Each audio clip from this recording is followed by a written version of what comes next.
With each and every travel, there is something to prove. That I'm happy. I'm an adventurer. Partner that is in front of the computer editing. A lucky one. Say hi to him. One who ventures out of the door and into the world. A risk taker. I live. I believe just like the cold and dark north and then the warm and sunny south of the planet, people also live in different climates and seasons in their own mind and soul. Even though we were told that we should have a balance, to live in a healthy equilibrium, in the middle level of things. But the equinox of life isn't marked on a map for us humans, and that's why it's easy for us to get lost.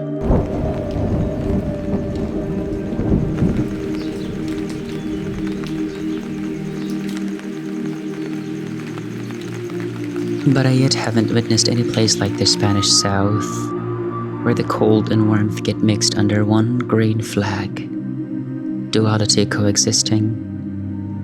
In one day you can touch the snow on a mountain, and then the warm, sandy beaches are just a slap of a belly away.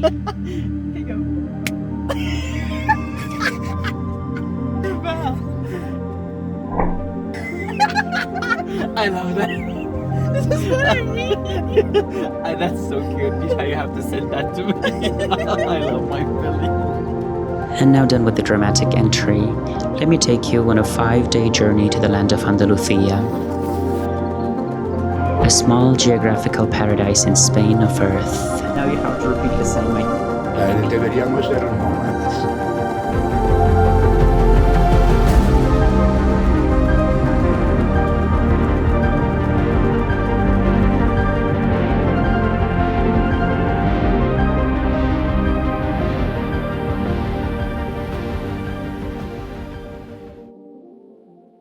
And if you don't mind, I want to take it from the very beginning. You know what we should do? We should go to Andalucía. Let's go. Hello. What's up? The flight before the sunrise was already some sort of magic.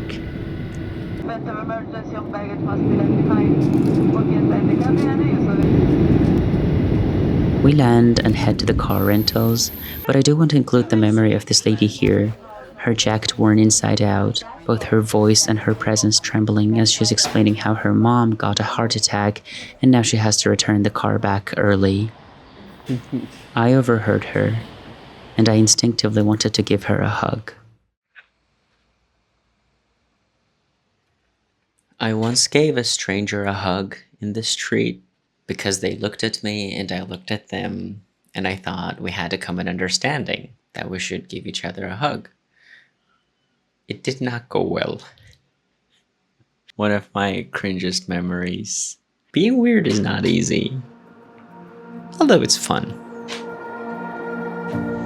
There is something to the idea of being on the road, like it's coded deep in our DNA. What are you doing? To me, it's an echo from my nomadic ancestry. Local food at random road cafes, speaking different languages. Protagonist of And then, are you filming? Yeah. I have to know when you're filming. Especially if you're with a good company, constant exchange of ideas and impressions and laughter. Just see hundreds of people. Always behind just to see whatever they're doing is better and whatever. True. Even the very unpredictable danger of the road becomes appealing because for once, I am the one that's going to pass by the trouble and not the trouble passing me by. Like this moment, when we could barely see the road ahead of us. Maybe we should slow down, huh? And it got dangerous. Wait, can you maybe quickly see how you can like turn on the heater? So it's like quite foggy like this. Can you like Here? see here? Looks beautiful though if you see it. It's finished. That was so fast. It just stopped. Like, just like that. We filmed the road a lot, yeah. In fact, I could do an entire episode out of this footage should it was planned so. We were like this annoying touristy duo, also impressed by everything blue, green, brown, man-made or divine. All the way to our first destination, Iznájar, A town of embellished memories. Magnificent alleyways, poetry or pieces of history printed on tiled placards, up and down white houses, and attached to them blue flower pots, which is very typical to the Spanish South. Green, Moorish-style gardens, water crossing through them. We should. A small, strange local market. The Iznájar castle was built by Arabs in 8th century, and its original name, Iznájar, means the castle of joy. And indeed, the Renaissance church. But Elena and I didn't really care about all that olden stuff. She and I, we are better fans of architecture of nature. We were just living our own present time and our own going lives. Our fascination is more directed towards the trees, mountains, clouds and rivers.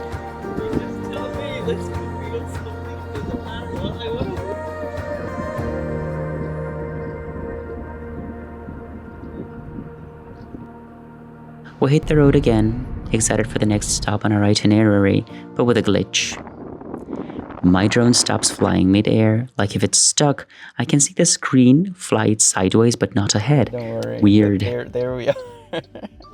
Elena thankfully finds an opportunity to turn the car back and fetch my near €2,000 toy. I think we got it back. Let's see. Ah well, it's not going to be the first time I face this issue until I finally figure out what causes it. It's never too late to learn, I guess. We have it! And it all goes well in the end. Hola. I love it so much! It's a little bit Our next stop, Montefrío, pictures are taken from the other side. a town reminder of a bygone reality. Admit all of what you said. Weather conditions, rain and sunshine all mixed up together at once. This village is a ground humans buried stories into since the Neolithic era.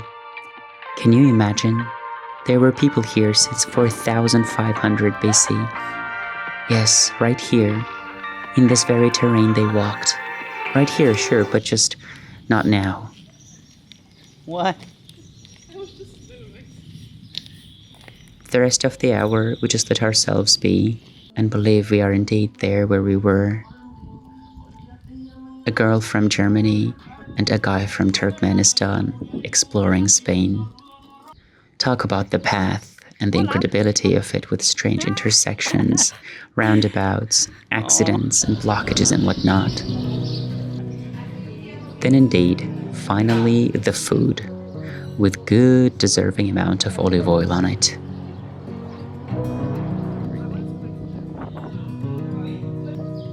Why not?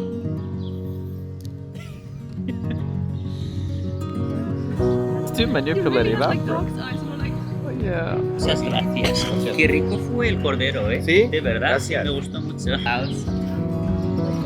Sure can. The second half of the day we had time to visit another destination. This is good for Dude, okay, I want to stay here. It's like a Windows screensaver. I want this place. You know? Can't anymore. Like this I is swear to God. so good. I guess we can I go in here. can't. I'm Yeah. gonna like... And we shall be back there. Just hold on an episode. This is Moclín, a town somehow even more imposing than Iznájar or Montefrío. As the day starts to coming to an end, that's when you start feeling a bit less like vacationing and more like a survivor. We drove to a vantage point, but not too far that we still could hear the church bell melody. And before dark, we decide to end the day there.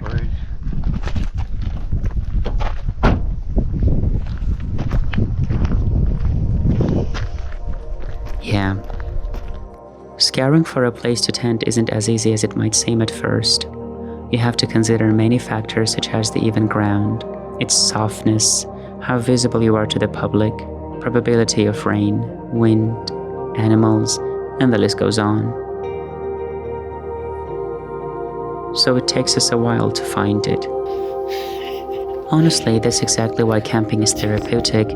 Imagine, your biggest worries are to just find a place to settle for the night and put a piece of bread in your stomach. When said out loud, it sounds scary, I know, but I remember carrying the weight of a dying planet on my shoulders back in my city life. hyper-aware of all that's happening far and beyond, from white to black, constant anxiety to catch up to every face I see on the endless chain of 20-second videos. I at times believe we are doing it wrong. If not, we're being made to. Anyway, our camp set, our stomachs not empty, our teeth clean. Elena and I are ready to bid the first day of our trip goodbye. This day full of colors, sentiments, and gratitude.